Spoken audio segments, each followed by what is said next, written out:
कुछ दिनों पहले हम राम मनोहर लोहिया अस्पताल गए थे। पुलिस लाठीचार्ज में घायल दिल्ली की उस छात्र की स्थिति जानने के लिए जो आईसीयू में अपनी जिंदगी की सबसे बड़ी लड़ाई लड़ रही है। हमसे कुछ ही समय पहले आदरणीय स्वास्थ्य मंत्री जी श्री जेपी नड्डा वहां गए थे और उनसे कुछ समय पहले अन्य नेता भी गए। जब तक हम वहां पहुंचे, उस लड़की की मां नेताओं के आने जाने से गुस्से में थी। सुन लीजिए, सुनिए, किसी की पीड़ा का मजाक नहीं उड़ाते। कोई भी हो, किसी की पीड़ा का मजाक नहीं उड़ाते। आप संसद में बैठे हैं, निशिकांत जी आप बना रहे हो। जब तक हम वहां पहुंचे, उस लड़की की मां नेताओं के आने जाने से गुस्से में थी। किस लिए आए हो? उसने आईसीयू के दरवाजे के बाहर खड़े होकर हमें पूछा। हमारे सामने कांपते हुए हाथ जोड़े कहने लगी कि धन्यवाद, आप आए हैं, ठीक है, मगर मुझे किसी से नहीं मिलना, मुझे किसी से बात नहीं करनी। महोदय, उस मां की पीड़ा से उसका पूरा शरीर कांप रहा था, लेकिन उसने दृढ़ आवाज में कहा, सुबह से बड़े बड़े लोग यहां आ रहे हैं, एक के बाद एक वीडियो बना रहे हैं। वह भी आए जिन्होंने मेरी बेटी का ये हाल किया है। किस लिए? उसने हमसे पूछा। किस लिए? मेरी बेटी की बलि तो चढ़ गई है, लेकिन उसे कुछ भी हो जाए तो मैं उसके लिए अपने आप लड़ूंगी। मुझे किसी की मदद नहीं चाहिए, मैं अकेले लड़ लूंगी। महोदय, शायद मुझे यहाँ खड़े होकर सबके सामने ये बात नहीं कहनी चाहिए, मगर उस माँ की गुहार ने मुझे शर्मिंदा किया। उसके दिल के टूटने की वो आवाज़ जो अस्पताल की दीवारों से में गूंज रही थी, मेरे मन में अभी भी गूंज रही है।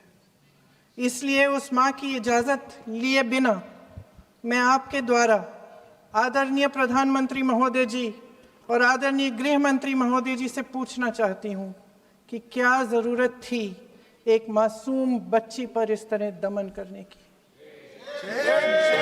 क्या ज़रूरत थी उन छात्रों पर आंसू गैस चलवाने की, उन पर लाठियां बरसाने की, उन पर वाटर कैनन्स चलवाने की? क्या जरूरत थी उन नौजवान लड़कियों को जलील करते हुए उनके कपड़े फाड़ने की, उनको बेरहमी से गंदी तरह पिटवाने की? देश के युवाओं पर पैलेट गन्स और AK-47 चलवाने की क्या आवश्यकता थी? क्या वे आतंकवादी थे? क्या आतंकवादी हैं? टेररिस्ट हैं? हाँ, कांग्रेस बोल रही है। हाँ, कांग्रेस बोल रही है। जवाब दीजिए, जवाब दीजिए। कांग्रेस बोल रही है, जवाब मांग रही है, जवाब दीजिए।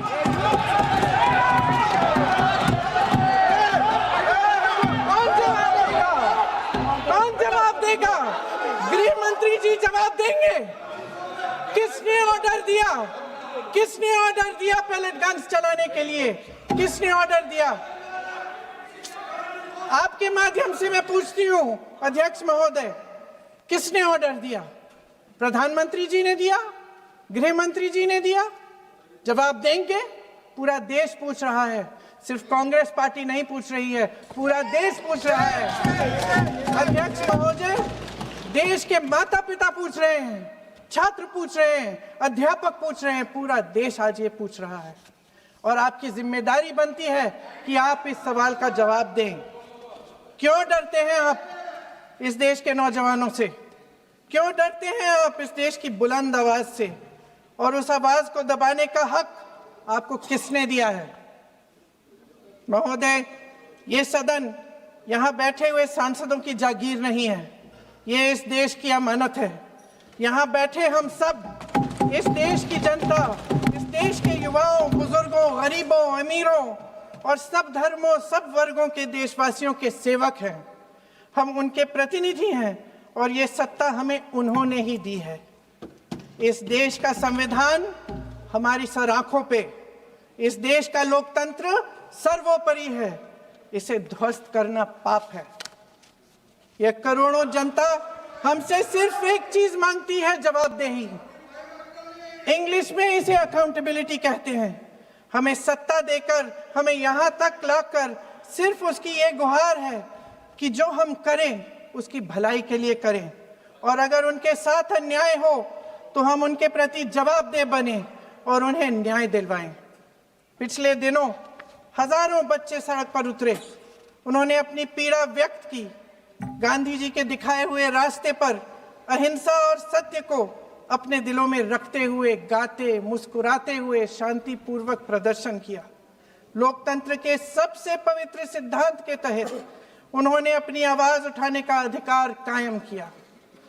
ये उस भारत के बच्चे हैं जो गांव में रहते हैं, जो महानगरों में रहते हैं, जो छोटे कस्बों में, छोटे शहरों में रहते हैं, जहां माँ अपने गहने बेच देती है, पिता अपनी जमीन गिरवी रख देता है, एक परिवार अपनी पूरी जिंदगी की कमाई बच्चे के सपने पर खर्च देता है।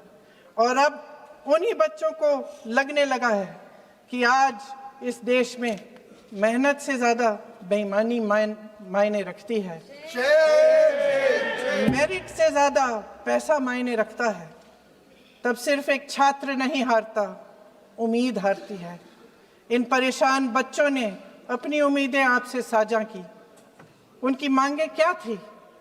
कि पेपर लीक करके उनके साथ जो बार बार अन्याय किया जा रहा है उस पर कार्रवाई की जाए, कि जो सिस्टम उनके भविष्य को कुचल रहा है उसे सुधारा जाए, कि जो माफिया उन्हें घेरे हुए है उसे हटाया जाए, कि जिस मंत्री के कार्यकाल में यह सब हुआ वह इस्तीफा दे, कि उन पर बर्बरता करने वालों पर कार्रवाई की जाए और उसके लिए माफी मांगी जाए। बस यही उनकी मांग थी ना, कि जो शिक्षा और स्वतंत्र अभिव्यक्ति का अधिकार उन्हें संविधान ने दिया है उसे कायम रखा जाए। महोदय, हमारे एजुकेशन सिस्टम में कुछ समय से बहुत खामियां भर चुकी हैं। बच्चों पे जो प्रेशर डाला जाता है उसकी वजह से सैकड़ों बच्चों ने आत्महत्या कर डाली है। उससे भी ज्यादा बच्चे डिप्रेशन में डूब रहे हैं। परिवारों पर बच्चों को पढ़ाने लिखाने के लिए घूस, capitation fees, tuition fees, coaching fees आदि के घिनौने दबाव हैं। लोन लेने पड़ते हैं, सामान बेचना पड़ता है, और उसके बावजूद कोई गारंटी नहीं कि उनके बच्चों के भविष्य मजबूत बन पाएंगे, क्योंकि बेरोजगारी चरम पे है। इस सरकार ने रोजगार पैदा करने वाले सभी सेक्टर्स को लगातार कमजोर किया। एग्जामिनेशन सिस्टम खुद फेल हो गया है। पिछले दशक में 152 पेपर लीक हुए, 750 करोड़ छात्र प्रभावित हुए, मगर एक भी दोषी, एक भी माफिया को सजा नहीं।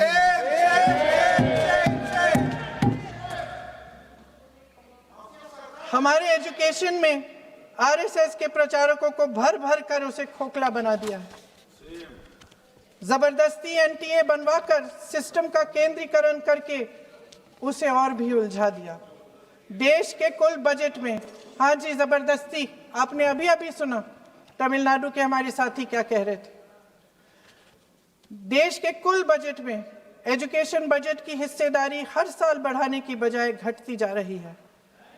1.4 लाख करोड़ रुपया का पूरा बजट एजुकेशन बजट है, और 1.32 लाख करोड़ सिर्फ नीट देने वाले 22 लाख बच्चों के परिवारों से हर साल खींचा जाता है।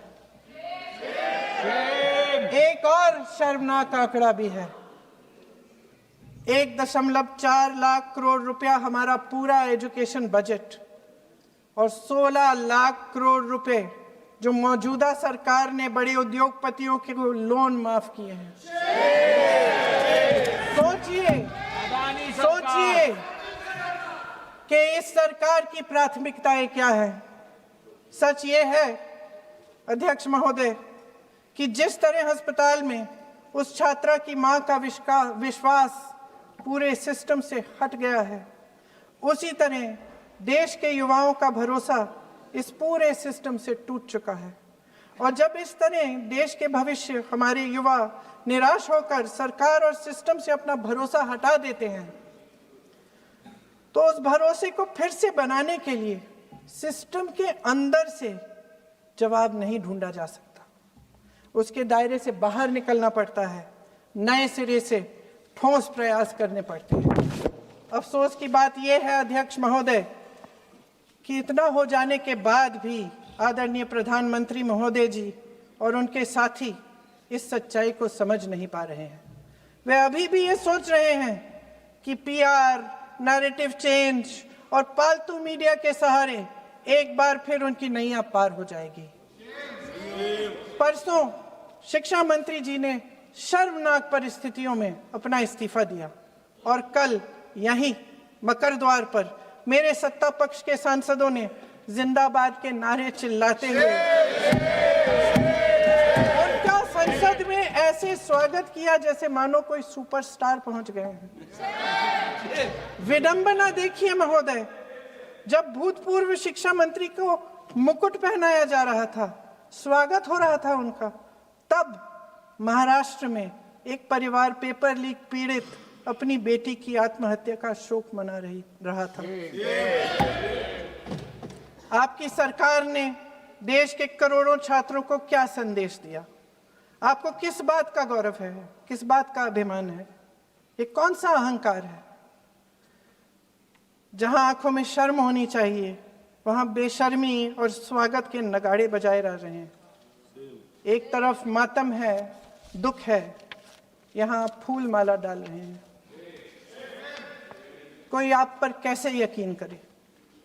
प्रधानमंत्री महोदय जी ने नया शिक्षा मंत्री चुना, एक ऐसे व्यक्ति को इस पद पर आसीन किया जिसने एक गर्भवती महिला के बलात्कारियों की रिहाई पर अपनी सहमति व्यक्त की, खुशी जताई।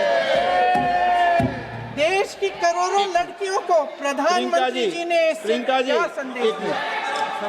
सर, अखबारों में है। अखबार में नहीं, मेरा कुछ भी बोल के चले जाते हैं क्या? अरे ये तो कैसा क्या है इनके पास? ऐसा ही कोई आरोप लगा दीजिएगा, कोई नियम कानून नहीं है।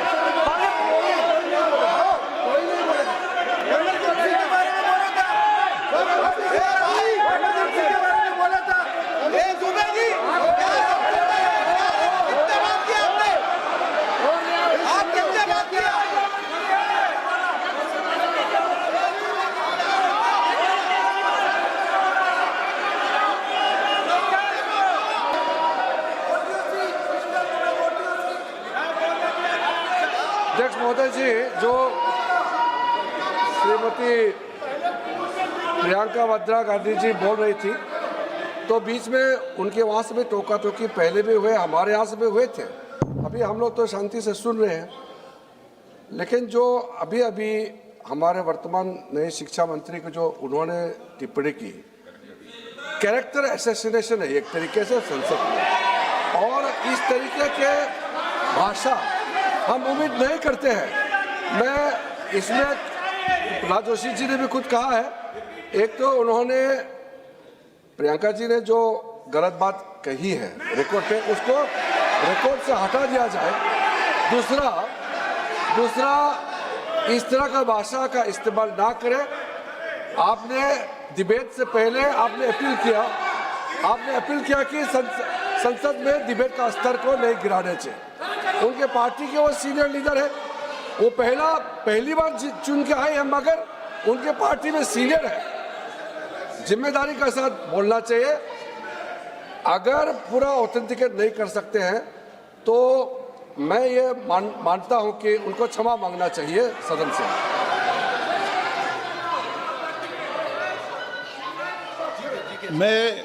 मेरा मत ये सदन के अंदर, ये सदन सर्वोच्च लोकतांत्रिक संस्था का सदन है, इसका एक एक शब्द हमेशा रिकॉर्ड में रहता है।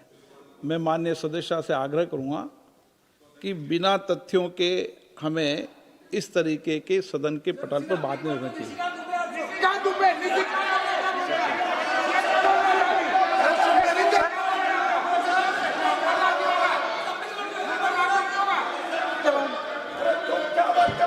तो डिलीट कर दिया, लेकिन आगे भी वो भी डिलीट करो सर। ये जो निशिकांत बोलता वो भी ये सीधे क्या बोल रहा था, डाटा क्या कर रहा था सर जो प्रहलाद जोशी जी ने बिल्किस बानो के बलात्कारियों की रिहाई पर जो बयान दिए, उसका प्रमाण मैं आपको दे दूंगी, मैं भेज दूंगी।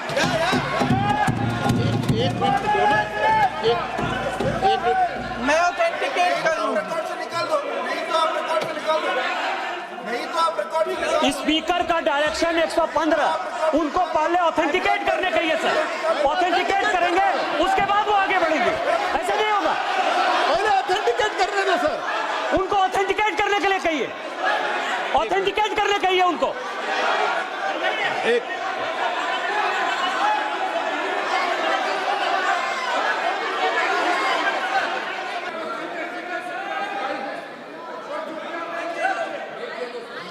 आप उनको बोलने दो, आप मत करो डिस्टर्ब। मैं एक विषय बता दूं, एक मिनट बताऊं। नियम 353 के अंदर फिर मैं एक बार स्पष्ट कर दूं, किसी भी सदस्य द्वारा किसी भी व्यक्ति के विरुद्ध मानहानि या अभियोगात्मक प्रकृति का कोई आरोप नहीं लगाया जाएगा जब तक कि सदस्य ने अध्यक्ष और संबंधित मंत्री को पर्याप्त अग्रिम सूचना नहीं दे दी हो। यह व्यवस्था है।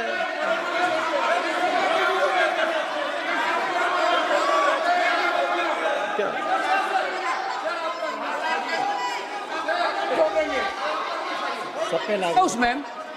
The same house. Honorable Shrikant Bey told, still that is in the record about Indira Gandhi ji. Still that in the record. Still that in the record. Sir, you are not removed, sir. बोलो, आप भी बोल लो। Sir, केसी वेणुगोपाल जी ने जो नाम लिया है और मैं नेहरू जी के बारे में जो बात कहा है मैंने सर, मैं उस पर कायम हूं और मैं किताब जो है ऑथेंटिकेट करने के लिए तैयार हूं। अय्याज थे नेहरू, अय्याज थे। मैं फिर दोबारा रिपीट कर रहा हूं, आई एम अगेन रिपीटिंग। यही फैक्ट है और वो किताब में ऑथेंटिकेट करके दे रहा हूं। I am authenticating that book.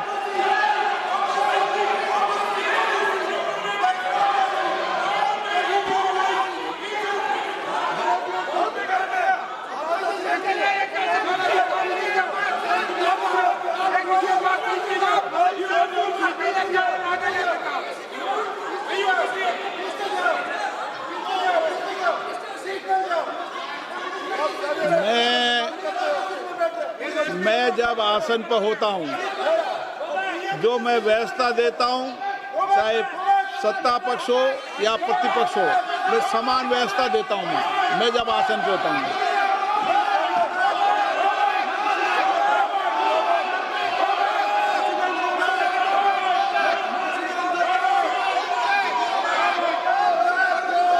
Please बोलने दो। आप उनको बोलने दें, उनको बोलने दें। नो, अरे आप उनको नहीं बोलने देना चाहते? चलिए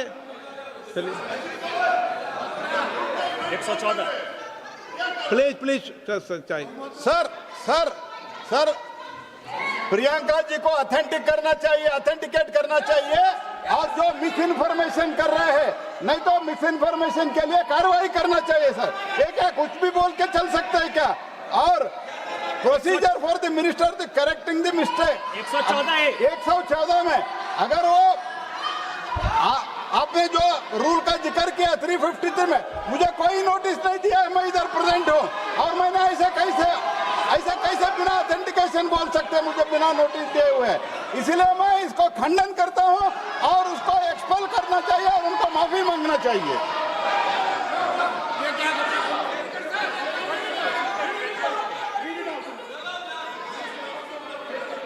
नहीं, ये चैप्टर आगे नहीं बढ़ेगा सर। बिल पे केवल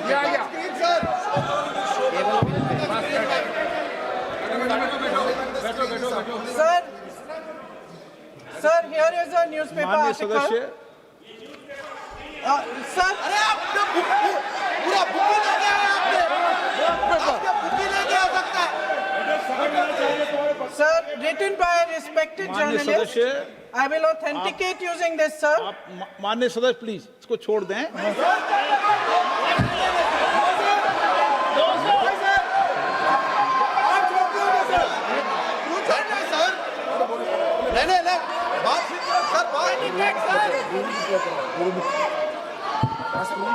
सर, अगर जोशी जी अपने बयान का इस खंडन कर विधेयक रहे पर ही हैं क्या? चर्चा होगी।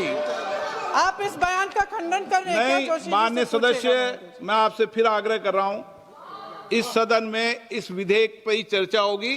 फिर भी नो, पंडित लालू को क्या ये विधेयक का विषय नहीं है। आप नो, आप बोलो तो विधेयक पे बोलो, ये मेरी अपेक्षा आपसे। प्लीज सर, कभी- छोड़िए, ये रख दो। इस विषय को छोड़िए।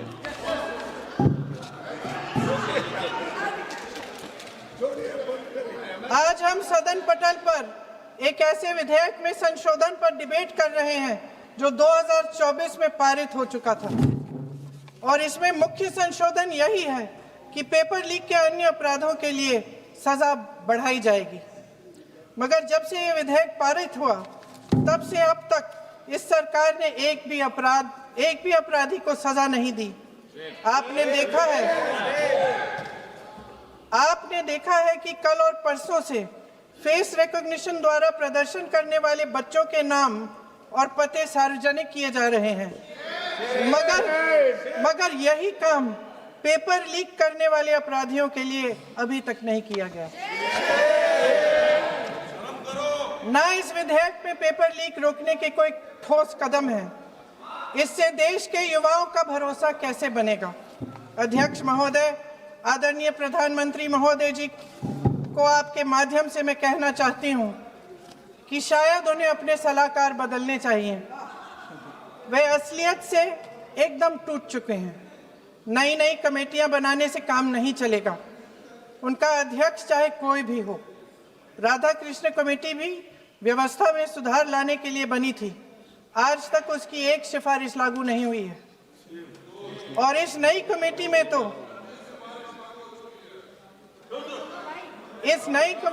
तो एक एक्स-आईबी चीफ, फिर चिल्लाएंगे, एक एक्स-आईबी चीफ, एक आईटी कंपनी के मालिक और एक गौमूत्र के विशेषज्ञ भी हैं।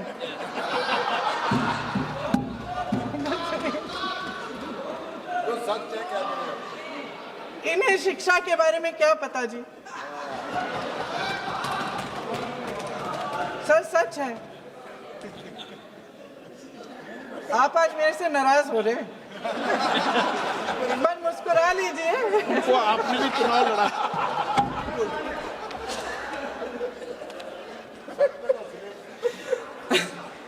सर, फास्ट ट्रैक कोर्ट्स का रिकॉर्ड पहले से ही बहुत खराब है।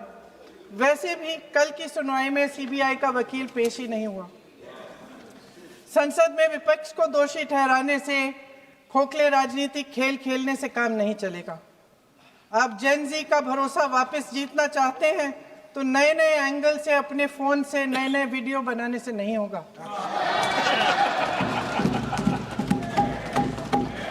प्रधानमंत्री जी को कैमरे का एंगल नहीं, दिल का एंगल बदलना पड़ेगा। ये जेनरेशन जागरूक है, समझता है, झूठ पहचानने की उसकी अपार क्षमता है। इनका दिल और दिमाग जीतने के लिए आपको सच्चाई पर उतरना पड़ेगा। आपके शासन के चलते इस नौजवान पीढ़ी के साथ घोर अन्याय हुआ है, बर्बरता हुई है। इस सच्चाई को स्वीकार करिए। अपनी जिम्मेदारी से पीछे हटने से काम नहीं चलेगा। आदरणीय प्रधानमंत्री महोदय जी, आपको जिम्मेदारी लेनी पड़ेगी, ठोस कदम उठाने पड़ेंगे। शिक्षा विशेषज्ञों को इकट्ठा कीजिए, छात्रों, अध्यापकों, सभी स्टेक होल्डर्स को साथ लेकर, अन्य विचारधाराओं के थॉट लीडर्स के साथ गहरी चर्चाएं करवाकर एक नई शिक्षा प्रणाली तैयार कीजिए। मौजूदा नेशनल एजुकेशन पॉलिसी में 8 महीने तो एग्जाम चलते हैं, अध्यापकों को पढ़ाने का समय नहीं मिलता। सिर्फ आरएसएस के लोगों से भरने की बजाय सिस्टम को शिक्षित, एजुकेटेड, उन्नत और उदार दृष्टिकोण के लोगों से भी भरिए। जिनकी योग्यता सिर्फ उनकी विचारधारा न हो। रोजगार पैदा करने के सख्त कदम उठाइए, इस पर फोकस करिए। मेडिकल कॉलेजेस की संख्या बढ़ाइए, चिकित्सा शिक्षा का विस्तार कीजिए, ताकि ये बच्चे जो मेहनत कर कर के भी अपने भविष्य नहीं बना पा रहे हैं, एक उज्जवल भविष्य का सपना देख पाए।